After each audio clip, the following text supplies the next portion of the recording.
Hello बच्चों, class 7 subject SS नागरिक शास्त्र का हम चैप्टर पढ़ेंगे 8 हमारे आसपास के बाजार। कल हमने विज्ञापनों के विषय में पढ़ा है, आज हम बाजारों के विषय में पढ़ेंगे। कितने प्रकार के बाजार होते हैं, जैसे हम शॉपिंग मॉल होता है, साप्ताहिक बाजार होता है, कैसे किस प्रकार की चीज़ खरीदी जाती है, कैसे बेचते हैं, कौन बेचने वाला होता है, कौन खरीदार होता है, हम बाजार जाकर कितनी क्या सब जो है वस्तुएं लेकर आते हैं, तो वो सभी जो है हम पढ़ेंगे इसमें। साप्ताहिक बाजार होता है सबसे पहले, तो यह बाजार सप्ताह के किसी एक निश्चित दिन लगता है, चाहे जैसे सोमवार हो किसी, तो हफ्ते में जो है केवल सोमवार को ही लगेगा, या फिर मंगलवार हो। इस प्रकार जो सप्ताह में एक बार बाजार लगता है तो उसे साप्ताहिक बाजार कहते हैं। इस बाजार में दुकानें स्थायी नहीं होती, दुकानदार इस दिन में इसे लगाते हैं और शाम को इसे समेट लेते हैं। केवल एक ही दिन के लिए लगती है, अगले दिन ये दुकानें किसी और स्थान पर लगाई जाती हैं। तो इस प्रकार से पूरे देश में हजारों बाजार ऐसे लगते हैं और लोग यहाँ से रोजमर्रा की जरूरत की चीजें खरीद लेते हैं। स्थायी दुकानों को कई तरह के खर्चे भी करने पड़ते हैं, जबकि साप्ताहिक बाजार को दुकानों पर ऐसे खर्च नहीं लगते हैं। इसलिए साप्ताहिक बाजारों में वस्तुएं थोड़ी सस्ती भी होती हैं। जैसे आप शॉपिंग मॉल जाएं या दुकानों पे जाएं, वहाँ पे चीज़ें थोड़ी सी महंगी मिलती हैं।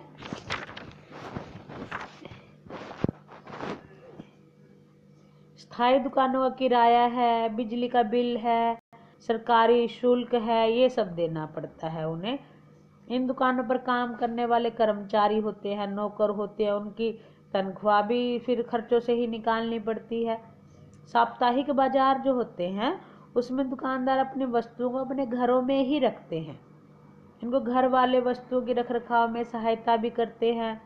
इनके लिए कोई कर्मचारी की आवश्यकता नहीं होती है।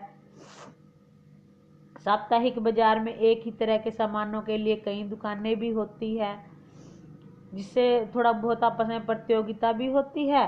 तो यदि एक दुकानदार किसी वस्तु के लिए अधिक कीमत मांगता है तो दूसरा जो है वो लोगों के पास यह विकल्प होता है कि वे अगली दुकान पर वही सामान देख ले, तो वहाँ पर कई बार कम कीमत में भी मिल जाता है। ऐसी स्थितियों में खरीदारों के पास यह अवसर भी होता है कि वो मोल तोल करके भाव कम करवा सके। जैसा कि अभी जो है, अब इसमें हमने समीर जो है वो रेडीमेड वस्त्रों का एक व्यापारी है, ठीक है। वो एक साप्ताहिक बाजार का एक छोटा सा व्यापारी है। वह शहर के एक बड़े व्यवसायी से कपड़े खरीदता है और सप्ताह भर में 6 अलग अलग जगहों में साप्ताहिक बाजारों में कपड़े को बेचता है, ठीक है। मैं अभी बताया मैंने साप्ताहिक बाजार की सोमवार को एक कॉलोनी में लगी, मंगलवार को दूसरी कॉलोनी में लगी। सप्ताह में जो बाजार लगता है वो साप्ताहिक बाजार, ठीक है। तो समीर और दूसरे कपड़ा व्यापारी इकट्ठे आते जाते हैं, तो इसके लिए वे किराए की मिनी वैन भी ले लेते हैं। छोटी वैन में अपना सामान ले आते हैं। उसके ग्राहक सामान्यतः आसपास के ग्रामीण क्षेत्र के ही होते हैं। दीपावली, पोंगल या ऐसे ही त्योहारों के मौके पर यह अच्छा व्यवसाय कर लेता है। अगर मान लीजिए उसे वही दुकान पर रखना पड़ता वो सामान, तो दुकान किराए पर लेनी पड़ती, महीने का किराया उसे देना पड़ता, नौकर रखना पड़ता। इस प्रकार उसके खर्चे ज़्यादा होते तो उसकी वस्तुएं भी महंगी होती। अब जैसे अभी आपके सामने जो है पिक्चर में बनी हुई है, बाजार है, दुकान है। इसी प्रकार एक कविता है जो सुजाता अपने मोहल्ले की दुकान से एक दिन किराने का कुछ सामान खरीदने पहुंची। वे इस दुकान पर अक्सर खरीदारी करने के लिए आती, तो बहुत भीड़ थी एक दिन दुकान पर। तो मालकिन 2 सहायकों की मदद से दुकान का काम संभाल रही थी। कविता और सुजाता दुकान के अंदर पहुंची तो सुजाता ने दुकान मालकिन को जरूरत के सामान की सूची बोलकर लिखवा दी। इनकी सूची के अनुसार सामान तोलने और पैक करने के लिए अपने कर्मचारियों को वह निर्देश देने लगी। तो इसी बीच कविता चारों तरफ देख रही थी। ये आपके सामने दुकान बनी हुई है। दाएं हाथ की सबसे ऊपरी शेल्फ पर अलग अलग ब्रांड की वस्तु, साबुन की टिकिया रखी थी। तो दूसरी शेल्फ पर शैम्पू थे, बाल के तेल थे, दंत मंजन थे, सब सामान था। अलग अलग ब्रांड के अलग अलग रंगों में सजे सामान मन लुभा रहे थे और फर्श पर कुछ बोरे भी पड़े हुए थे। ये एक तरह से जैसे सुपर स्टोर हम बोल देते हैं, सामने वो शॉप बनी हुई है। सारा सामान तोलने और बांधने में करीब 20 मिनट लग गए। तो सुजाता ने अपनी नोटबुक सामने कर दी। दुकान मालकिन ने नोटबुक में 1550 रुपए की संख्या दर्ज कर दी। 1550 रुपए का उसका सामान हो गया और वापस कर दी।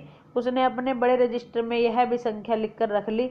अब सुजाता अपने भारी थैले लेकर बाहर निकली। अगले महीने के अगले हफ्ते में उसके घर से दुकान का हिसाब चुका दिया जाएगा। इस प्रकार जो है वहाँ उसका सामान 1550 का पड़ा और फिर ये जो है और कहीं से लेते तो शायद सस्ता पड़ता। तो इस प्रकार कल हम पढ़ेंगे मॉल में जो है कैसी दुकानें होती है, मोहल्ले में कैसी दुकानें होती है।